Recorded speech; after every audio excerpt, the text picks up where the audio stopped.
Hey, I appreciate you guys coming in today, sitting down to do this interview. Bryan, Kim, thank you for your service, your leadership here in Oklahoma Realtors, and for being willing to come and have a very transparent and candid conversation. For those of you, our members that are watching this course, we are going to talk about serving at the state level or at the local association, what it means to serve.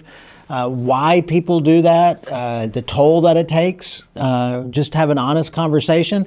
You need to know that we gave them some ideas of questions that we'd be asking, but not the list. So they don't know exactly what I'm going to ask them. So the answers that you're going to get today should be honest, straight from their hearts. And really appreciate that, and appreciate you guys serving. So with that, we're just gonna jump in. Is that all right? Yeah. Good. So you are both now leading at kind of the highest, if you would, levels in our state association. Bryan, you're current president this year. Kim, president-elect. You'll be serving next year. Both of you been in the leadership realm here for a number of years, and you both served at your local association's office also. Think back about that when you started. What nudged you to get started serving at your local whenever you did, when you first started? What was the nudge? What was the bump? So for me, when I came into the industry, I had the advantage of having a father-in-law who was heavily involved in not only local, but at the state level and at the national level. And what was ingrained in me from the very beginning was you've got to give back to the industry. And this is the way, starting local, going to your state if you want to move on beyond that as well. But that was the nudge for me. It was more of a kick from my father-in-law who got me started in it. Yeah. How about you, Kim? So I was voluntold by my broker at the time. She was serving on our local association, was rolling off and came from a board meeting and said, "Hey, I hope you don't mind, but I told them that you would be willing to serve as treasurer." And that was in my very first year. So I'm very happy that she did that, but that's how I got in here. Wow. Did either of you ever feel like you were too young or too new or too inexperienced or not around long enough? You know, those kind of feelings of like the reasons not unqualified. Either of you feel that way when you started serving at all? I didn't, because when I started serving, I jumped into an area that I was passionate about, that I saw the direction of where things should be going, and so I didn't feel like I was. What was that, by the way? Yeah, so actually I came from the engineering world, right? Yeah.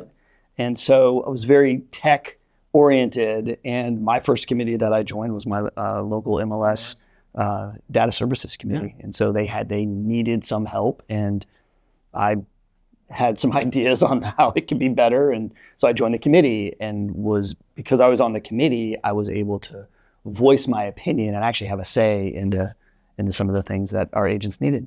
Yeah. I 100% felt unqualified. Really? I was like, I just got here, was very new to the real estate industry, didn't feel like I knew enough. Mm-hmm. But the position that I was asked to serve as treasurer, I did have the accounting background, so that did help me feel somewhat more comfortable. But I was young at the time also, and so felt very unqualified. Nonetheless, was welcomed with open arms. So. Yeah. Did you find that serving in a place where you had alignment with your skill sets or your natural inclinations, did that help you in getting involved in serving? Oh, absolutely. Yeah, absolutely. 100%. Yeah, we see that on an ongoing basis. And 20 years now doing this, see people that they want to serve but maybe don't know where. And it's one of the things I always tell them, what are you passionate about? Like, what do you care about? If it's data, get involved in data. If it's money, get involved in money, whatever. And if it's giving back to the community, do that. So good, thank you for that. So both of you started serving at your local, and of course, obviously now you're serving at the state level and both serve at the national level as well. What was that transition like going from the local association and serving in that kind of tight group where you're in the community with everybody that you practice with to serving on a statewide basis? What did that look like for y'all? I'll go. So I started my first role at the state level wasn't really on a committee.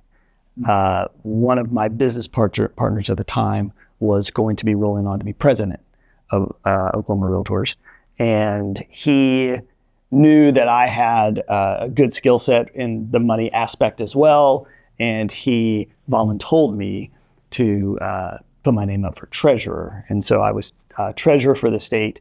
At the time, it was really the first time that it was not that move up role where you kind of move up in the offices. And it was a 2-year commitment, and I was in for 2 years, and then I was in for another 2 years. So I did 4 years straight as treasurer. And for me, that was great because it did fit my skill set. There was a need, and it just made it easier for me to be a part of it and be on that committee. So I had kind of gone through everything at the local level, of course, close correspondence with OAR, but not as much on a day-to-day basis. And I wanted to know more. Went through Leadership OAR, which was really kind of the plug that got me from local to state. And it was just, seeing things on the local level and how that impacted realtors in our market, and wanted to see that on a bigger scale and how it across the state. Let's talk about that for a second. What would you say are the main differences between how like a local association runs and operates and the volunteer engagement there versus state association and how we operate? So I think locally, we're looking at things that help our agents in that current market, what makes sense here. Because I think it's going to be different, whereas you're in the city and I'm more rural. It's going to be different what helps where. Whereas the state association, you're looking at what helps every realtor across the state, not just in your local area.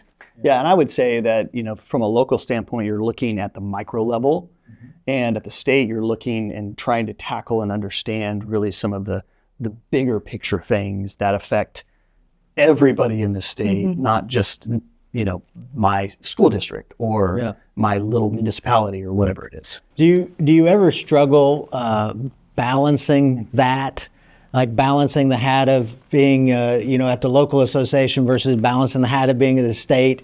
There's the old adage, you can never make everybody happy, right? And what's good for the goose is not always good for the gander. Do you struggle with that? It's hard. In some cases, it's hard. There sometimes is some conflict between the local association and the local needs of the local agent and the local broker. They're gonna rely, generally speaking, on their local association to kind of carry the water for them up to the state. But when you're operating in both, you've got to be very good about which hat am I wearing, and it's difficult sometimes. Yeah. It is, and I think that it's just like having that mental note. Okay, which meeting am I walking into now, and which hat do I need to take off and put on before we start making decisions here? Have you found that through that service, you've learned to critically think more, use different skill sets? Have you learned different skill sets in that, and how you balance that, or think at that different scale? So for me, I've learned to, in a number of big topics, especially when it comes to liability or, for the association, a liability for my brokerage, a liability for my agents, I've learned to add multiple hats that I wear and look at a specific topic, a specific problem through different lenses, and then really try to piece it all together to come up with, what is best for the association at a state level, the local level, my brokerage. And sometimes those answers are different. What's best for my brokerage in this scenario may not be what's best for Oklahoma Realtors. But if I'm the president of Oklahoma Realtors, I've got to wear that hat, and I've got to make the decisions for what's best for the association. Yeah, I agree. And again, it's just kind of making that mental note and diligently having that in mind. And it helps because you're walking into a room with the same people that are doing the same thing. So that certainly helps. Yeah. So honing down on that a little bit further, I think one of the misconceptions is that, when you get to the state level of service, that you're just coming in and checking off boxes, that the volunteers are no longer the ones making the decisions, which is, furthest thing from the truth that can happen, right? It's actually quite the opposite. Volunteers are making decisions with higher stakes at a higher level, right? Talk about that, the importance of that for our members to have a seat at the table versus having a place on the menu. I think that, these decisions are being made whether you're involved or not. So why not have a seat at the table and be a part of that, be able to express your perspective and just have that conversation? It's hard for me to have a complaint about something if I don't have a say. And, when I got into serving locally and also at the state level, it was really because I saw there's a need, and I felt like, I could help and make decisions and make good decisions and evaluate what's going on and be able to help guide the association to the betterment of the association for its members. And so, yeah. Okay. So it's an interesting transition. You mentioned earlier that you didn't take the traditional path of going, you didn't serve on the committees first at the state, you moved straight into an officer role on the executive committee. And that, I think that's another misconception, is that the decisions of who's serving as committee chairs or vice chairs, or who's on executive committee, or who's on the leadership team, that these decisions are made years in advance, and that there's no pathway of entry, that the person who's brand new today might, his first year in the real estate, has no chance of getting on a committee. Do you want to dispel that? Either of you like to dispel that? I would just say anybody who wants to be on a committee can be on a committee. Absolutely. If they've got the skills and the desire to be able to give input and do some of the work and help the association out, those are the people that we want on the committees. And so if somebody has some skills for whatever the area or desire for whatever committee, reach out to your local, reach out to myself or whoever is the sitting president. They're the ones that get to make the decisions on who's in the committee. So it's easy. It really is easy if you want to be on a committee. Yeah. So. And I think maybe you don't have the skills yet. Maybe you are newer to the industry. You don't feel like you have the expertise. But if you're willing to serve, there is a place for you to serve. And I concur with that. Oklahoma Realtors is unique in that regard in our culture. And this kind of servant leadership culture we have here uses our committees as training grounds. And so whether you come from an association of 200 people or an association of 6,000 people, a brokerage firm of a handful or a brokerage firm of 1,000 plus, there's a place to serve. And there's room at the table for you to come and meet. So at Oklahoma Realtors, our mission is to build the environment for realtors to help people buy, sell, and lease real estate. We believe that the realtor should be at the center of the transaction, and everything we do drives from that mission. Our operational pillars, our strategic plan, our budget, everything drives from that. How important is the work of the committee to fulfilling that mission, and what exactly do the committees do? What do committee members do in those regards?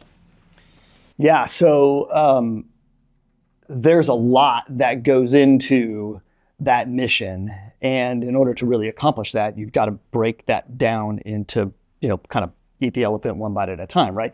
Different bite-sized chunks, and that's where the committees come into play. So whether it's, advocacy or professional development or whatever it is, those committees are going to evaluate, debate, talk about, give input, and actually make decisions in that committee kind of on a micro level that then comes up to the executive committee to and the board of directors and the leadership team to evaluate on the actual direction that the association takes. And so the work on the committees it's the start of everything.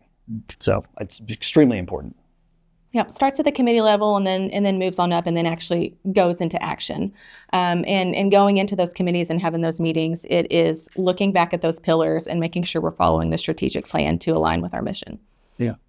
So a common pushback I've heard from people who say, I don't have the time. I can't invest. I've got to do too much. I've got to do more business. You both are at, relatively speaking, successful brokerage firms. You're both principals in those firms. You've both come up through that. Talk about, for just a second, the benefit of serving on a committee, serving in leadership, in regards to return on investment, right? Like the time they give, how does that turn back into their business? I would say I believe there's a misconception of the amount of time that it takes to be on a committee, to be involved in a committee, to do the work of the committee. It does take some time. People that are busy just accomplish more, right? I firmly believe that. And so, I believe that, if you are busy, great. If you've got the skills, the knowledge to give input to set the direction of the association, then you owe it to the industry. That's how I was brought up. You owe it to the industry to feed back into it. Yeah. I definitely think you can have a productive business and be a productive part of a committee or serve, either at local or state level. There's a lot to benefit from that, whether it be networking and meeting other agents across the state and collaborating there, or just the inside. Again, like I mentioned earlier, these decisions are being made whether you have a seat at the table or not. I would much rather be a part of those decisions that are going to be affecting my business and my clients. So I look at it from that perspective. So way back in the day when I practiced real estate, I was serving in a government affairs committee. And I'd learned because I was in that role, I'd learned about a project expansion of Interstate 35 down in the Dallas-Fort Worth market. And it just happened that I was working with some clients that needed to buy a house, and they wanted the quick access to Dallas-Fort Worth International Airport. So this is a 7-figure deal.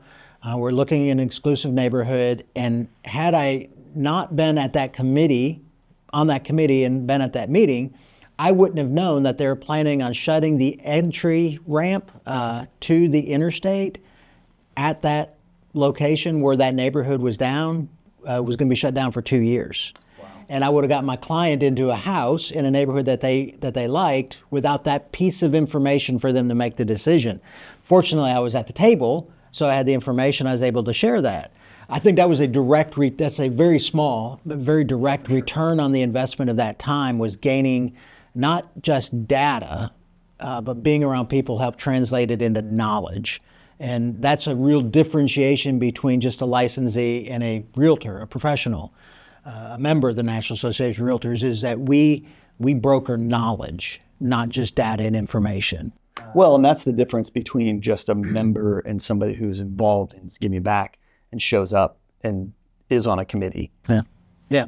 Is there a right time for a member to join a committee? What's the right time in their career cycle? And best time to plant a tree was 20 years ago.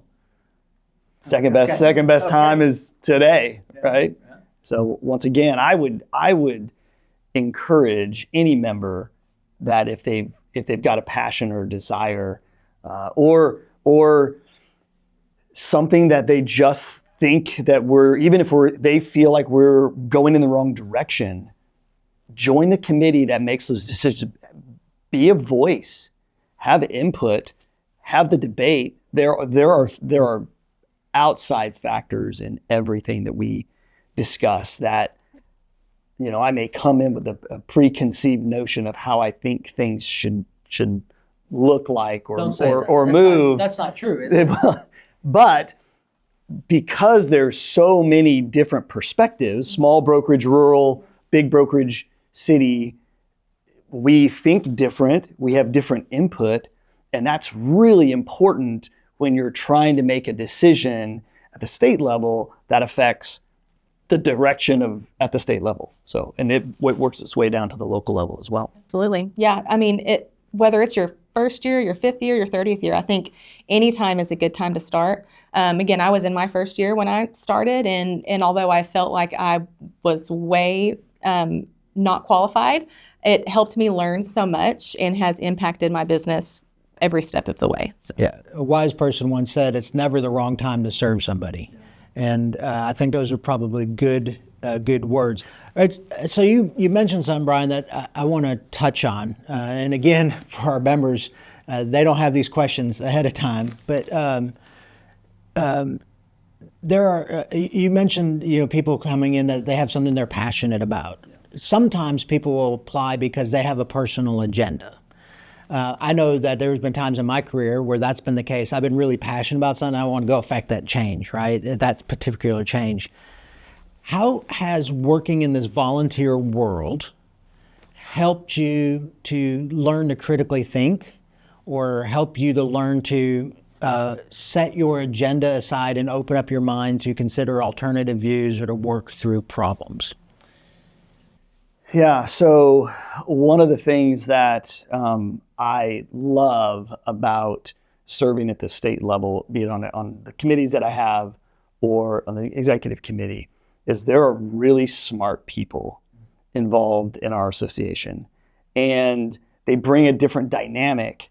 And I'm stubborn, right? When it comes to I'm stubborn when it comes to my opinions. My opinions are always going to be what they are until somebody gives me different data or a better argument. And I will, and I'm open to changing my mind. And I will tell you, I have never changed my mind more than sitting in the room and in the executive committee over the last 2-3 years because of the really smart people, the debate that we have, the intelligent arguments that are made for one side of a position versus another side of position. And it's really nice because everybody in the room, generally speaking, is open to a better argument. And so I feel that when it's time for us to actually make a decision on the best direction of the association and whatever avenue we're going to go, we've had the full debate. We've vetted everything out. And then it just boils down to, what do we feel is the best direction of the association? And in a lot of cases, those directions may differ from what I feel like is best for my company or even my own personal business. But at the end of the day, that's not the hat that I'm wearing. Yep. And when you're coming into a room and working towards the common goal, it's a lot easier to have that open-mindedness when you're having these conversations. And then maybe saying, okay, well, I didn't think about it that way. I didn't think about how something in my rural market would affect a city market differently. So it just helps to have that perspective in conversations. Yeah, I want to say that, iron sharpens iron, right? And that's one of the great observations I have when I sit as a staff member is whether that's on, at the Government Affairs Committee when they're debating policy and bringing up different topics, or in Budget and Finance when we're working on dollars and cents, or Executive Committee or leadership when we're talking about really high level, is I get better myself by being around people that are better than me.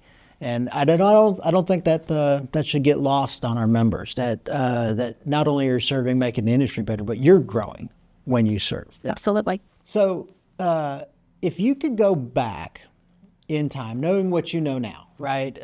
Both of you have been serving for a while. You've come through different pathways into service. Kim, you came up through the committees. Bryan, you jumped right in to leadership role. If you could go back in time to when you started and see the future you there, what piece of advice would you give to yourself in regard to service on committee, service at the local association, or service at the state association, or whatever the case may be? What would you say to yourself? It's okay that you don't know everything. You're not going to, but you just need to have the willingness to serve and be able to come to the table and collaborate. And that's how you're going to affect change. You don't have to know it all. You can build that skill set and expertise as time goes on. That's what I would say. I would say speak up more.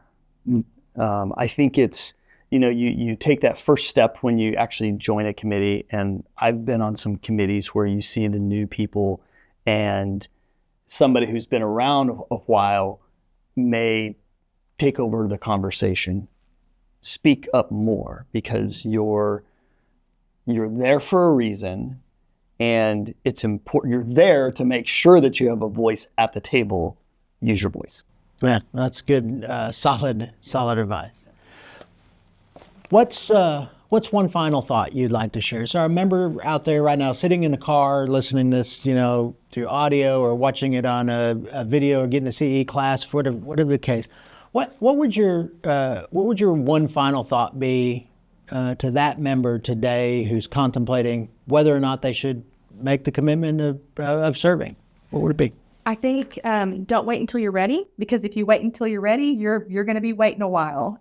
So take that first step, get jumped in. We'd love to have more minds coming to the table and collaborating with us at Oklahoma Realtors, and just be ready to work. Yeah. I would say you're important. And the industry, you owe it to the industry. This industry blesses us in so many ways. We owe it to the industry to give back. And everybody out there has, their perspective on what's going on in the industry, whether it's micro, at whatever level. And that's important to come to the table. So come to the table.